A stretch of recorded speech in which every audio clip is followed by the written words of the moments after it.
Wait. Okay, why is it doing? I always forget how to do this. Swap displays. Yeah. Yes. Okay. All right. Yeah. So, I mean, what I was, and when I was talking to Amir, we were talking about kind of zeroing in on user groups and kind of these non-technical requirements. And for me, that would mean things like service and support, governance policy, anything that could potentially break a workflow. And I know that this is not a conversation, especially on the governance policy. Reproducibility, tracking of the workflow through systems, particularly when we're across different institutes and different environments. We're thinking about this in other spaces, but how this is going to work on the quantum side. And also, I mean, one of my biggest concerns or just thinking points is literally about reproducibility on with hybrid systems with a disaggregated quantum system, across multiple institutions. So I'm a little bit scattered right now, trying to think about how the best way to approach this. Maybe. Actually, let me just formulate that question. Reproducibility and traceability. Where are we in the quantum space on this? I kind of feel like it's not very good. What can we be doing, or what should we be thinking about in this realm?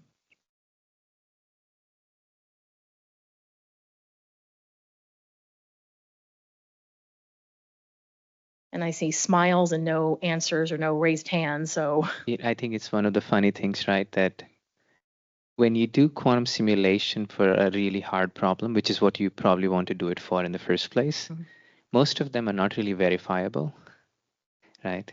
And if only some people have specialized hardware, it's not reproducible. And so I don't think we know how to fix this. But so is it even, I mean, I guess maybe the reproducibility is a bridge too far, but I think at least the traceability and the documentation, that's going to be the first hurdle that we have to figure out in an ecosystem.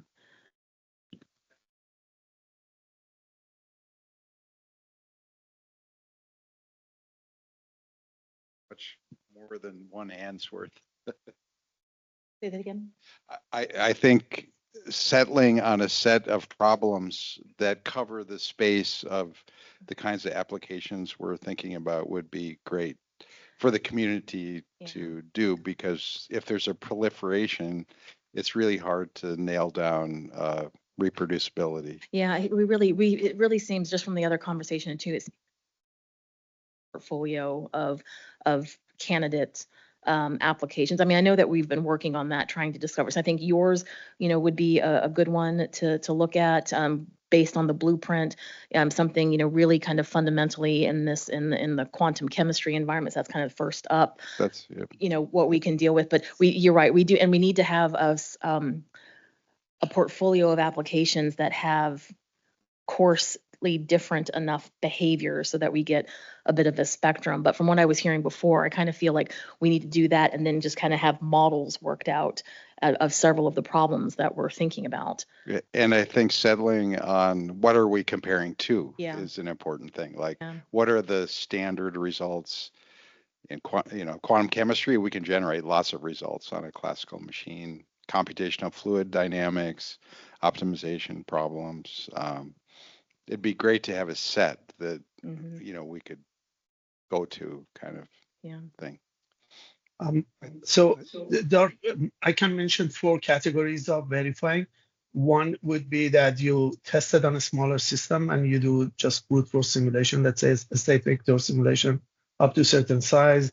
And then you assume if the physics do not change, then it's, the same outcome is expected if there's not a new physics at the larger size. The other one is that you dilute the number of T-gates and test and do efficient simulation with the smaller number of T-gates. And then, you expect that the outcome is the same for larger number.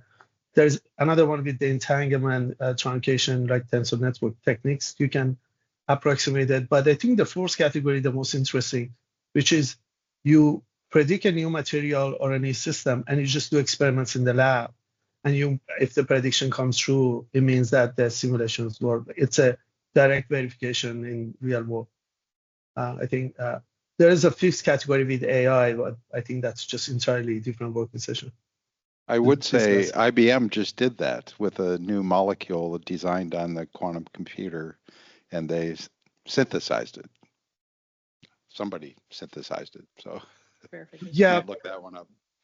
You can test it with some genetic models down the road too. So it would be a verification which is basically interpolating in latent space of a foundation model. I think that could be it, but this would be indirect. Yeah. So Laura, I think you're raising a really good point here, and I suspect you're probably 1 year too early. But I think it's great that putting this on the table is something we need to start thinking and really considering what to do. I think we're also seeing Oak Ridge is doing a lot of work with trying to verify even like the 1D models, make sure that the model matches the actual chemistry. So I think once a lot of that work is done and we have better results, I think we can really start to apply that to what we might want to do for governance, policy, verification, all of that. So we should keep it in mind. Let's not lose this. I think we should keep this an action item, which is, hey, we don't have an answer right now, but let's put it on the list. We have to start addressing this soon.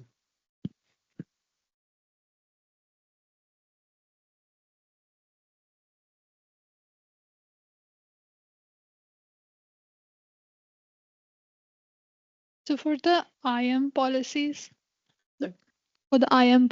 like identity and access control kind of things, we can definitely have like, tokenization, not the AI one, but like JWT tokens and, authentication between the different user personas, which you were kind of explaining about in the beginning.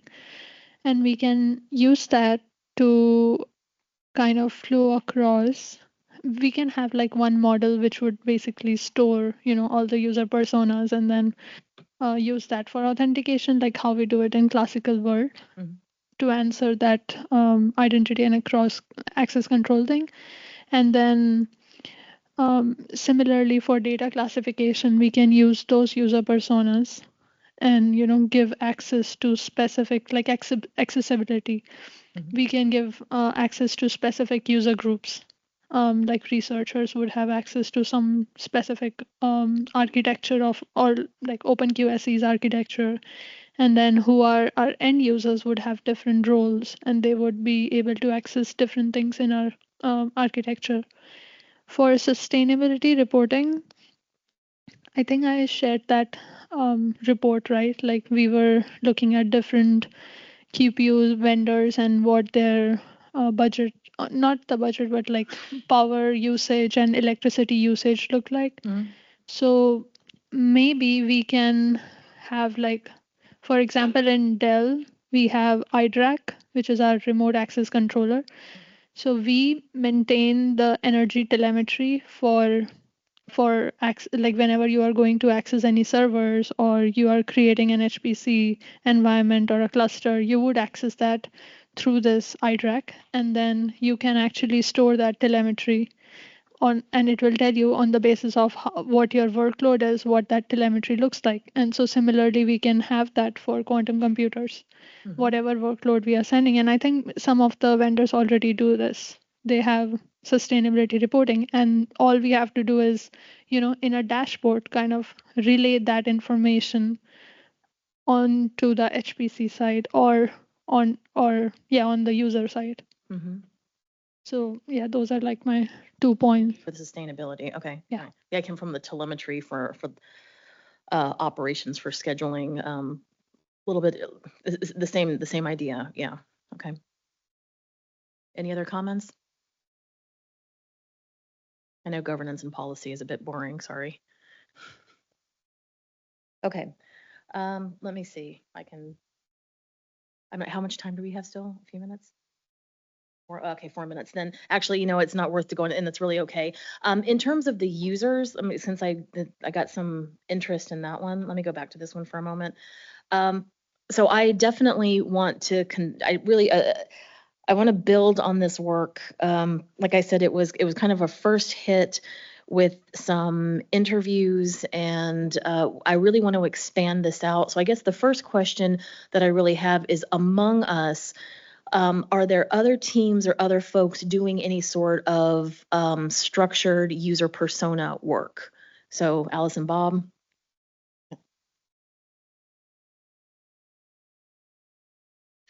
Our business development team and marketing teams have done this, but I kind of have one foot on that side of our org and one foot in the physics and engineering side. And when I look on the where the rubber meets the road, and I look at the actual teams who are working together on our government programs to do simulation work, I would recommend, we haven't done this yet in Alice and Bob, but I would recommend a different approach to this, which is to look at the teams who are intimately working together. For example, ARPA-E has the QC cubed program for computational chemistry. They have 10 performer teams in that portfolio. And I would hypothesize that all 10 of these teams probably look the same. From our view, we have at Alice and Bob, we have fault-tolerant algorithm designers.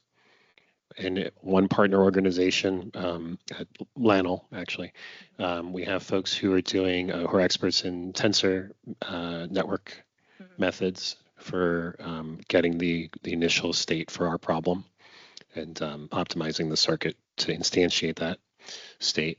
And then we have from University of Michigan, an expert in classical computing who's able to try to separate the weakly correlated from the strongly correlated parts of our quantum chemistry problem. And these three users can't really operate without each other.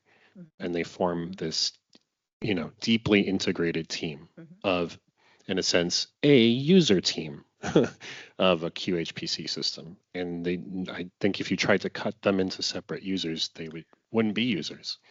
That's a really, really good point, because when we're also thinking about, you're absolutely right. When you're thinking about like even some of the design choices for a quantum HPC solution that you're procuring, right? Even that you're procuring, you would be basing it on the input of several different teams. So that's a really good point. So we can definitely integrate that in. I'll take that as a takeaway point. Really good. So if there's other, Peter. Yeah, hopefully I didn't actually misunderstand your question, but Oak Ridge, if you're trying to understand like what the users are doing, is this some version of what you're asking, or? Yeah, what they're doing, but what their actual needs are, what sort of, so it's kind of a whole profile. If we're looking at one person, let's call them, Jenny, right? And she's actually working on HPC QC workflow or problems of some sort. But she's at this level. What sort of tools is she going to need? What sort of problems does she have? Where does she get stuck in the process, right? So, but that's going to be different from, Matthias, who is a hardcore physicist who is, wrangling with the qubits, on individual or using it as an experiment. Do you know what I mean? And so, got it. And so that whole tool, and this is also going to go to the workflow conversation, to the workflow team, right? So when we define these workloads, who's the personas of these folks doing it? And then also, where is their experience level? What sort of tools, what sort of environments they need? This all, because the other thing is too, is that there is a difference in a quantum chemistry application between Matthias, the hardcore physicist, doing it, and Jenny doing it here at the integration thing, and Bob doing it over here with clicking a workflow interface. You know what I mean? It's like the applications themselves also have different layers. Yeah, so at least some number of the things that you mentioned, there's like an active effort here of people who are involved in this QCup program, where every year we send out a survey. to all the users of QCup, and then the survey is fairly detailed. So it sort of tries to understand the level of knowledge, the application frameworks people use, the types of applications they want to run. And I think there's an active effort even to sort of learn more information now. Okay. So Ryan Landfield would be the Ryan, person yeah, to Ryan's the dude. Okay, yeah. So I mean, I can kind of just wrap this up 'cause I think we have to go to the next one. You know, I would really, if you're not doing it, but somebody on your team at your company is doing it, if this this is market research, so what the companies would call in some ways. For others, for the user facilities, it's, you know, to better understand how we service the users. But I'm trying to bring that information all together in a way that's not just a pure market analysis, but that more has technical depth for, you know, how we support the workflows, and then how that would actually potentially even cause any sort of design considerations that we would have to think about. Okay, so with that, I can kind of cut that. It was kind of short and sweet. Thank you, guys. All right, let's thank our speaker. Oh, that wasn't really speaking. Not really speaking.